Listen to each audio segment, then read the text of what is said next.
Hey you guys, it's me Gemstone. I hope you're doing really well.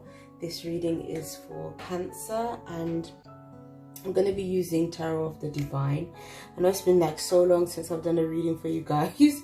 So I saw a message where someone was like, oh, I miss you. So I was like, okay, let me try and do something. I've been wanting to do something for the longest time, but it's just always like something coming up, whatever. And I was just like, you know what, let me just take the time out to do some readings because it's been so long.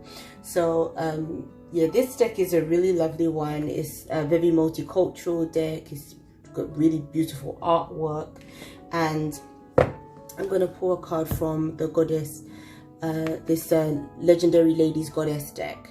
The artwork together goes really nicely, so I just said I will use these two for your reading. So let's see what shows up for you, Cancer.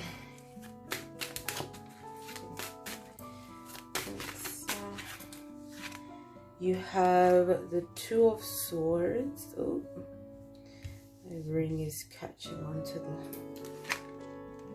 cover. And the Wheel of Fortune. And the King. Oh, Knight of Cups. So let's see. The first card, the Two of Swords, is about decision making. So you guys might have some important decisions to make at this time. Apparently it's got to do with your money, and money that can be coming to you at this time. Apparently whatever money or circumstances that's changing in your life, because the Wheel of Fortune can mean that things are more going in your favor. It's a card of fate and luck. And like you can see this character, I love this interpretation of the Wheel of Fortune because he just looks so happy and like so full of joy. But you know, it looks like it's not a simple decision that you're having to make though. So there might be a price that you have to pay in order for this joy to come in. Maybe there's some details that need to be worked out or things that need to be evaluated, because this is also the card of, you know, whether you follow your logic or whether you follow your heart and what you're passionate about. And sometimes, depending on the circumstances, it can be a challenging one to make, especially if you're the type that, even though like Cancer is more like a water sign, obviously, even though your sun sign can be Cancer, like you have a whole birth chart that can have like different combinations of planets. So it doesn't mean that just because you're a Cancer that you're just always led by your heart. It could be a situation where, you know, there might be other factors that you kind of have to bring into this situation in order to make things clear and make a clear decision. Also, because it's nighttime in the back here, and then you got fire at the bottom. Fire does connect with your passions and what you feel led to do and your drive. But then the water element and the moon in the sky is about your intuition and really going within and soul searching and really feeling out what is the best decision for you to make or what direction for you to go in. A lot of the time our intuition is what really lets us know whether we're going in the right direction or not. And I feel like you are, because whatever direction you're being led to, it is going to lead to greater happiness and prosperity for you. So that's really positive.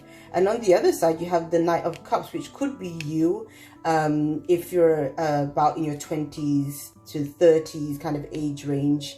Knights usually fall into like that kind of bracket, but then no, it doesn't, that can be the case. But at the same time, it can also just be the Knight is a fast-moving card as well. It's not like the Page, where the Page more represents like a message or a younger person, like a child, and the King is more like a, you know, older and mature person, and so they take a bit more time with things. The Knight is quite fast to pursue things, so I kind of see that you're really driven by your passions at this time and what you're feeling led to do and pursue for yourself. The ego is basically I'm getting this message of paying attention to the fine details of things, being able to like have this sort of Hawkeye vision of everything, from like the very top, kind of looking down on everything. So it's kind of like putting everything into perspective, making sure there's like every stone is there's no stone left unturned, and all the details are very clear, you know, in terms of making a decision and really taking things in your grasp and going with it. So that's really good. He's facing the past though, and he's sort of looking in the direction of the Wheel of Fortune. So it's sort of this case of, usually this card, the third card usually represents the future, but he's more looking in the direction of the past. So for some of you guys, you could be going back to something that was that made you a lot of money, or that put things in a better kind of that made your finances maybe a bit more stable. So it might be something you've already done previously, also you might be returning back to that was lucrative, or something that you was working on previously and now it's sort of finally coming to fruition. So yeah, your cards are looking really good. So let's see what's gonna show up with your oracle cards.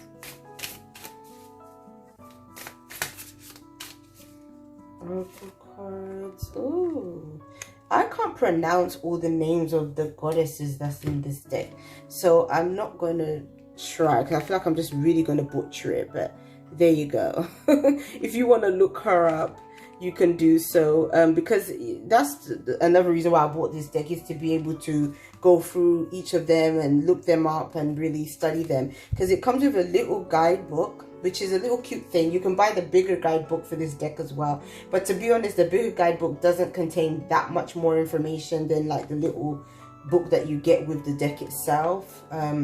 So it's probably like better to just go away and research these goddesses if you really want to get like a lot of information.